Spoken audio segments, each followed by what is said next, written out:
नमस्कार दर्शक बंधु आपण समस्त को ओडिशा तंत्र ज्ञान को हार्दिक स्वागत। आज वीडियो रे कहबाकू जाउछि शुकर दंत सिद्धि विषय रे। केबे ना केबे आपण माने निश्चय शुकर दंत विषय रे सुनी थेबे। शुकर दंत केही केही बेकर पिंधि थिबार आपण देखि मध्य थिबे। शुकर अर्थात घुसुरी। शुकर रो अर्थ होउछि घुसुरी। अनेक लोक शुकर आ बारहा भितरे फरक जानतिनी। फलस्वरूप से माने बराह अवतार को भूल बुझंती। तंत्र मंत्र जगत रे एमिति अनेक जिनिस अछि जहाँकि दुर्लभ एवं भारी उपयोगी, किंतु ताको सिद्ध करिवार विधि जानिथबा आवश्यक। आज वीडियो रे मु कहबाकू जाउछि सेमिति एक दुर्लभ जिनिस विषय जहाँकू सिद्धि करिवा आ सिद्धि करिकी पिंधिबा परे बहुत किछि जीवन रे परिवर्तन देखा दिए। कौन से जिनिस? से जिनिस होउछि शुकर दंत। पूर्व काल रे आर्य आ अनार्य मानक भितरे संघर्ष सबुबेले लागि थिला।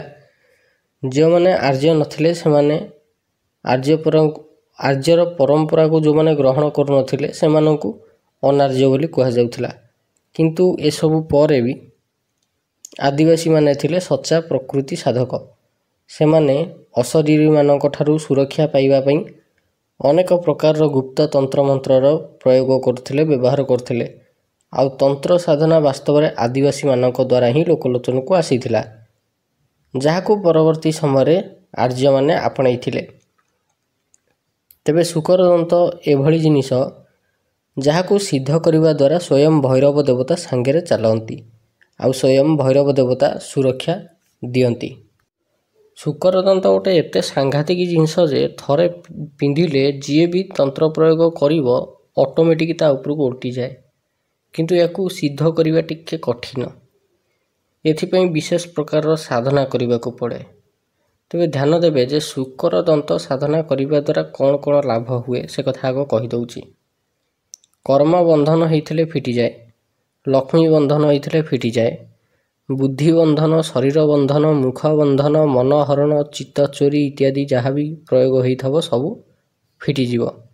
जेमितिया प्रकार मारण प्रयोग हो ताहा निष्फल हब ही हब। शुकर दंत पिंधिथिबा साधक उपरे मारण प्रयोग सहजरे काम करेनी। सांघातिक रु सांघातिक तंत्र मंत्र पेषण याको जीए भी धारण करिवो ता उपरे काम करेनी। बाकी उच्चाटन, वशीकरण, मोहन ए सब तो छुआ खेल। ए सबुर प्रभाव तिले मात्र साधक उपरे पड़ेनी। सबुठु बड़ कथा जदि दुकान कि कर्म कि हाथ को बांधि देइछंती तंत्र माध्यम रे तेबे ताहा भी फिटी जीवो ई साधना परे। आउ याकू धारण करिवा परे एगेन जे प्रयोग करिवो से सब आ किछि काम करिवो नाही। तेबे कोन करिवे? एथिपई आवश्यक सामग्री कौन सेटा कहि दउछि। शुकर दंत, राशि तेलर दीप, कुंकुम आ धूपकाठी। अच्छा, एठी आपनक मनरे प्रश्न उठिबो कि शुकर दंतटा आपण पाइबे कोठु? मो पाखरे तो शुकर दंत नाही। आपनक आख पाखरे देखिबे घुसुरिया केळा थांती, जो माने घुसुरी चरांती, घुसुरी जगंती। सेमानक पाखकु जिवे, सेमानकु मागिले से माने घुसुरी दांत दे दियंती। जहाँ किछि पैसा अल्प नेबे दे देबे, किंतु से माने घुसुरी दांत रखी थांती। केमिति करिवे साधना? रविवार राति 9टा परे दक्षिण दिग को मुह करिकरी बसिवे। कला रंगर नचेत लाल रंगर वस्त्र आ आसन व्यवहार करिवे। सामना रे गोटे कदली पत्र उपरे ठोला करी से ठोला रे शुकर दंतटी को गंगा जल रे धोई पोछिकी रखिदेवे। शुकर दंत उपरे कुंकुम लगेइबे। शुकर दंतटी को धूप दीप देखेइबे। रुद्राक्ष माला हेउ नचेत कला हकीक माला रे 1 लक्ष मंत्र जप करिवे। एई 1 लक्ष मंत्र जप जेते दिन रे करले भी चलिबो।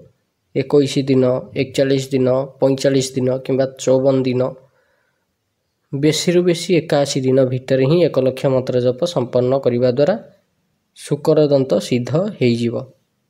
एई शुकर दंतटी को रूपारे जड़ेइकरी गलारे पिंधि नेबे। नचेत चाहिए जदि घरे जो जगह धन टंका पैसा ଆପଣଙ୍କର ଘରର କାଗଜପତ୍ର ଇତ୍ୟାଦି ରଖୁଛନ୍ତି, ଇମ୍ପୋର୍ଟାଣ୍ଟ ଡକୁମେଣ୍ଟସ୍ ରଖୁଛନ୍ତି, ସେଠି ବି ରଖିପାରିବେ। ଏ ଯେଉଁ ଶୂକର ଦନ୍ତ ସିଦ୍ଧି କରିବାର ମନ୍ତ୍ରଟା କ'ଣ?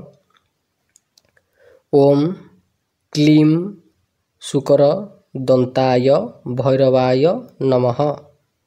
ମନ୍ତ୍ର ଆଉ ଥରେ କହୁଛି, ଓମ୍ କ୍ଲିମ୍ ଶୂକର ଦନ୍ତାୟ ଭୈରବାୟ ନମଃ। ଏ ମନ୍ତ୍ରଟାକୁ ମୁଁ ଡେସ୍କ୍ରିପସନ୍ରେ ମଧ୍ୟ ଦେଇଦେବି, ଆପଣ ସେଇଠୁ ଦେଖିପାରିବେ। ଶୂକର ଦନ୍ତ ଧାରଣ କଲେ ଗୋଟେ କଥା ମନେ ରଖିଥିବେ ଯେ କେବେ ବି ଏଇ ଶୂକର ଦନ୍ତ ପିନ୍ଧିକିରି ମନ୍ଦିର ଯିବେନି, କାରଣ ଶୂକର ଦନ୍ତ ଗୋଟେ ଅପବିତ୍ର ଜିନିଷ। ଏଣୁ ଶୂକର ଦନ୍ତ ଧାରଣ କରି ଦେବାଳୟ, ମନ୍ଦିର କିମ୍ବା ଶିବାଳୟରେ ପ୍ରବେଶ କରାଯାଏ ନାହିଁ। ଏଭଳି କରିବା ଦ୍ୱାରା ଦେବ ଦୋଷ, ଦେବ ଅଭିଶାପ ଲାଗେ। ଶୂକର ଦନ୍ତ ପିନ୍ଧିଲେ କିଛି ନିୟମ ମାନିବାକୁ ପଡ଼େ। ସେସବୁ ନିୟମ କ'ଣ? ଶୂକର ଦନ୍ତ ପିନ୍ଧି ମନ୍ଦିର ଭିତରକୁ ପ୍ରବେଶ କରିବେ ନାହିଁ। ଶୂକର ଦନ୍ତ ପିନ୍ଧିକିରି ପିଣ୍ଡ ବାଢ଼ିବେ ନାହିଁ କି ପିଣ୍ଡ ଦେବେ ନାହିଁ। ଶୂକର ଦନ୍ତ ପିନ୍ଧିକିରି ପିତୃ ତର୍ପଣ କରିବେ ନାହିଁ। ଶୂକର ଦନ୍ତ ପିନ୍ଧିକିରି ଯଜ୍ଞ, ହୋମ ଇତ୍ୟାଦି କରିବେ ନାହିଁ କି ସେଠାରେ ବସିବେ ନାହିଁ କର୍ତ୍ତା ଭାବରେ। କ୍ଲିଅର? ଶୂକର ଦନ୍ତ ସାଧନା କରୁଥିବା ସମୟରେ କ'ଣ କ'ଣ ନିୟମ ପାଳନ କରିବାକୁ ପଡ଼େ? ପ୍ରଥମ ନିୟମ ହେଲା ବ୍ରହ୍ମଚର୍ଯ୍ୟା ପାଳନ କରିବେ।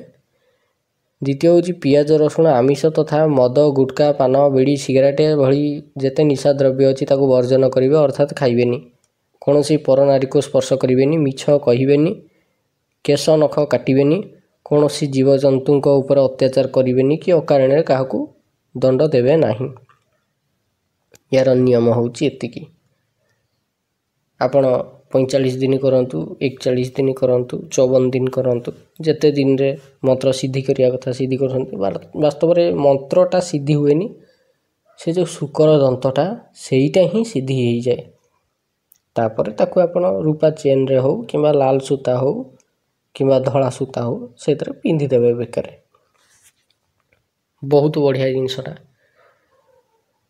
କିନ୍ତୁ ୟାକୁ ପିନ୍ଧିକିରି ଦେବ କାର୍ଯ୍ୟ କରାଯିବ ନାହିଁ କି ଦେବାଳୟରେ ପ୍ରବେଶ କରାଯିବ ନାହିଁ।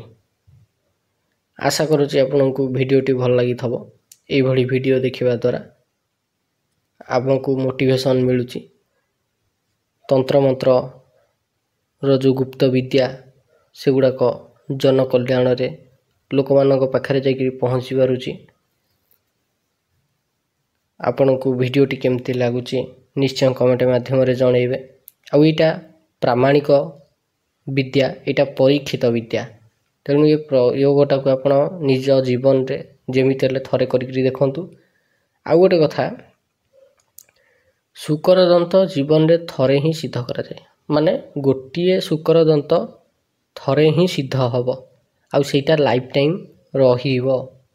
ଶୂକର ଦନ୍ତ ପିନ୍ଧିକି ଆପଣ ମେଡ଼ିକାଲ ଯାଇପାରିବେ। ମୁର୍ଦାକୁ ଛୁଇଁଲେ ବି ତାହା ଅପବିତ୍ର ହୁଏ ନାହିଁ କି ମାରା ହୁଏ ନାହିଁ। ଶୂକର ଦନ୍ତ ପିନ୍ଧିକିରି ଆପଣ ଯୁଆଡ଼େ ଚାହିଁବେ ସିଆଡ଼େ ଯାଇପାରିବେ। ସମାଧି ଉପରେ ଚଢ଼ିଗଲେ ବି କୌଣସି ଭୂତ ପ୍ରେତ ଅଶରୀରୀ ସ୍ପର୍ଶ କରିପାରିବେ ନାହିଁ। ଭୂତ ପ୍ରେତଙ୍କ କଥା ଛାଡ଼ନ୍ତୁ, ପିଶାଚ, ଗନ୍ଧର୍ବ, ଦେବତା, ନାଗ, ରାକ୍ଷସ, ଯକ୍ଷ, କିନ୍ନର, ବିଦ୍ୟାଧର, କିଙ୍କର, ଇଭିନ୍ କି ଦେବତା ମଧ୍ୟ ସ୍ପର୍ଶ କରିପାରନ୍ତିନି। ଭୈରବ ଦେବତାଙ୍କର ହାଇଏଷ୍ଟ ଏନର୍ଜି ୟା ଭିତରେ ଆସିଯାଏ ଯେତେବେଳେ କୌଣସି ସାଧକ ଏଇ ଶୂକର ଦନ୍ତକୁ ସିଦ୍ଧି କରିକି ସ୍ୱୟଂ ଧାରଣ କରେ। ତେବେ ଆଶା କରୁଛି ଭିଡ଼ିଓଟି ଭଲ ଲାଗିଥିବ। ଏଇଭଳି ଭିଡ଼ିଓ ଦେଖିବା ପାଇଁ ଆପଣ ଆମ ଚ୍ୟାନେଲ୍ ଓଡ଼ିଶା ତନ୍ତ୍ରଜ୍ଞାନକୁ ନିଶ୍ଚୟ ସବସ୍କ୍ରାଇବ୍ କରନ୍ତୁ। ଧନ୍ୟବାଦ।